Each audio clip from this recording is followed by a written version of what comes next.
Kitab Suci Perjanjian Lama, Kitab Yeremia bab 8.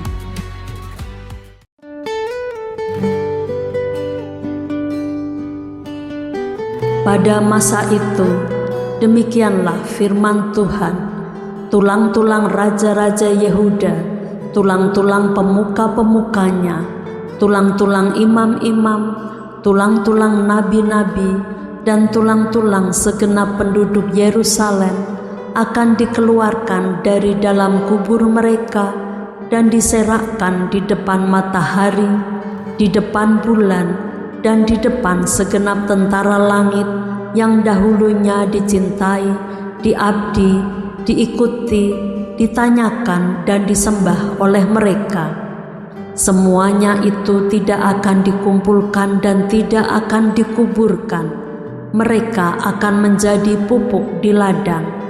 Tetapi semua orang yang masih tinggal dari kaum yang jahat ini akan lebih suka mati daripada hidup di segala tempat kemana aku mencerai beraikan mereka. Demikianlah firman Tuhan semesta alam. Dosa dan hukumannya.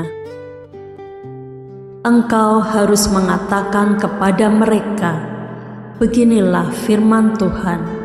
Apabila orang jatuh, masakan ia tidak bangun kembali? Apabila orang berpaling, masakan ia tidak kembali? Mengapakah bangsa ini berpaling terus-menerus? Mereka berpegang pada tipu, mereka menolak untuk kembali. Aku telah memperhatikan dan mendengarkan, mereka tidak berkata dengan jujur. Tidak ada yang menyesal karena kejahatannya dengan mengatakan, apakah yang telah kulakukan ini? Sambil berlari, semua mereka berpaling seperti kuda yang menceburkan diri ke dalam pertempuran. Bahkan burung ranggung di udara mengetahui musimnya. Burung tekukur, burung layang-layang, dan burung bangau berpegang pada waktu kembalinya, tetapi umatku tidak mengetahui hukum Tuhan. Bagaimanakah kamu berani berkata, kami bijaksana dan kami mempunyai Taurat Tuhan? Sesungguhnya pena palsu penyurat sudah membuatnya menjadi bohong. Orang-orang bijaksana akan menjadi malu, akan terkejut dan tertangkap. Sesungguhnya mereka telah menolak firman Tuhan, maka kebijaksanaan apakah yang masih ada pada mereka? Sebab itu aku akan memberikan istri-istri mereka kepada orang lain, ladang-ladang mereka kepada penjajah. Sesungguhnya dari yang kecil sampai yang besar, semuanya mengejar untung, baik nabi maupun imam, semuanya melakukan tipu. Mereka mengobati luka putri umatku dengan memandangnya ringan. Katanya, damai sejahtera, damai sejahtera. Tetapi tidak ada damai sejahtera.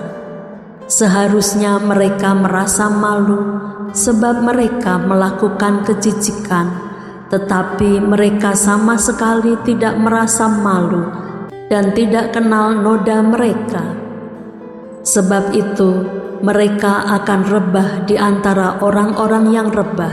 Mereka akan tersandung jatuh pada waktu mereka dihukum. Firman Tuhan. Aku mau memungut hasil mereka. Demikianlah firman Tuhan. Tetapi tidak ada buah anggur pada pohon anggur, tidak ada buah ara pada pohon ara, dan daun-daunan sudah layu. Sebab itu aku akan menetapkan bagi mereka orang-orang yang akan melindas mereka. Mengapakah kita duduk-duduk saja? Berkumpullah dan marilah kita pergi ke kota-kota yang berkubu dan binasa di sana. Sebab Tuhan Allah kita membinasakan kita, memberi kita minum racun, sebab kita telah berdosa kepada Tuhan.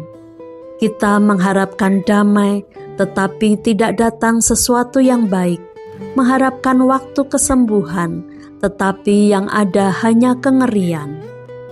Dengus kuda musuh terdengar dari Dan, karena bunyi ringkik kuda jantan mereka, gemetarlah seluruh negeri. Mereka datang dan memakan habis negeri dengan isinya, kota dengan penduduknya.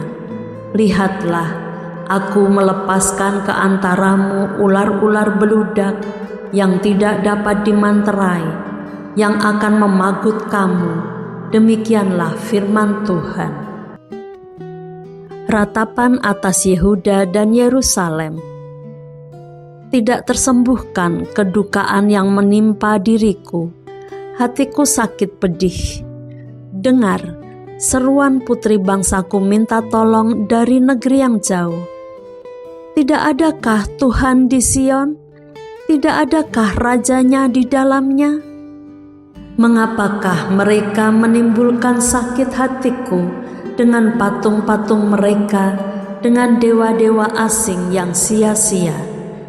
Sudah lewat musim menuai, sudah berakhir musim kemarau, tetapi kita belum diselamatkan juga.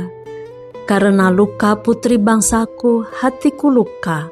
Aku berkabung, kedahsyatan telah menyergap aku. Tidak adakah balsam di Gilead? Tidak adakah tabib di sana? Mengapakah belum datang juga kesembuhan luka putri bangsaku?